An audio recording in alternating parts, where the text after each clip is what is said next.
ফকিরের পুলের কাছে হেরেছে table topper Mohammedan sporting club. কি অবাক হচ্ছেন? একটু দাঁড়ান, ঠিকই শুনছেন।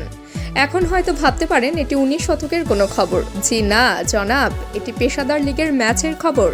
2007 সালে পেশাদার ফুটবল চালুর পর এই প্রথম দেশের শীর্ষ লিগ খেলেছে ফকিরের পুল।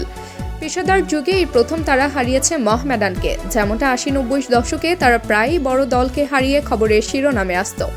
অনেক দিন পর আজ আবার এলো। খুব স্বাভাবিকভাবেই জয়ের পর উৎসবে মেতে উঠে ফকিরের পুলের ফুটবলাররা।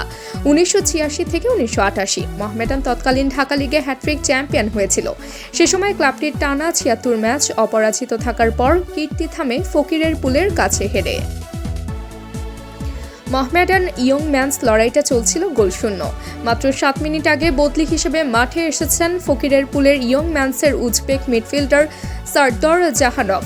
মাঠে নামার সময় কি ভেবেছিলেন দিনের সব আলো গিয়ে পড়বে তার ওপর? যাই ভাবুন না কেন, দিনটা হলো তারই। 66 মিনিট দূরপাল্লার দুরন্ত এক শট নিলেন মোহামেডানের পোস্টে। এই একটা শটই চলতি প্রিমিয়ার লিগের সাদা কালোদের অপরাজিত থাকার রেকর্ড ভেঙে দিল, সেটাও লিগের প্রথম পর্বের শেষ ম্যাচে। আগের 8 ম্যাচে টানা জিতে 24 পয়েন্ট নিয়ে শীর্ষে থাকা মোহামেডানকে অবশেষে কেউ থামাতে পারল। Bashundhara Kings, Abahani, Police, Fortis, Rahmatganj কেউ পারেনি। শেষ পর্যন্ত পেরেছে কিনা 10 দলের লিগের 8 নম্বরে থাকা ফকিরের পুল ইয়ং ম্যানস। জ্যাকমনোভের দুরন্ত শটটা ডান দিকে ঝাঁপিয়েও নাগাল পাননি মোহামেডান গোলকিপার মোহাম্মদ সুজন। গোল খেয়ে ম্যাচে ফেরার আপ্রাণ চেষ্টা করে গেছে মোহামেডান, কিন্তু বাধা হয়ে দাঁড়ান ফকিরের পুলের গোলকিপার তায়েব সিদ্দিকী। কুল দিয়াতির হেড অবিশ্বাস্যভাবে সেভ করেন তিনি। বাঁচিয়েছেন আরও কয়েকটি গোল। ম্যাচ শেষে তায়েবের হাতেই উঠেছে সেরার পুরস্কার। যোগ করা 8 মিনিটের শেষ মুহূর্তে দলের ত্রাতার ভূমিকায় অবতীর্ণ হন ফকিরের পুলের রফিক। গোল লাইন থেকে বল ক্লিয়ার করেছেন তিনি। মোহামেডান আগের 8 ম্যাচে 21 গোল করেছে, যার 13টি করেছে দ্বিতীয়ার্ধে, কিন্তু আজ আর পারলেন না গোল করতে।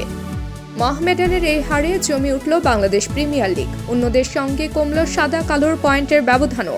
8 ম্যাচে 19 পয়েন্ট পাওয়া আবাহনী প্রথম পর্বের শেষ ম্যাচে ব্রাদার্সের বিপক্ষে কাল জিতলে মোহামেডানের সঙ্গে তাদের ব্যবধান নেমে আসবে 2 পয়েন্টে। এরই মধ্যে কিংসের সঙ্গে মোহামেডানের ব্যবধান 10 থেকে কমে এসেছে 7-এ। দ্বিতীয় লেগ কিভাবে শুরু করে মোহামেডান, সেটাই দেখার বিষয়। তাবাসসুম হক, আনিকা, টিম স্পোর্টস।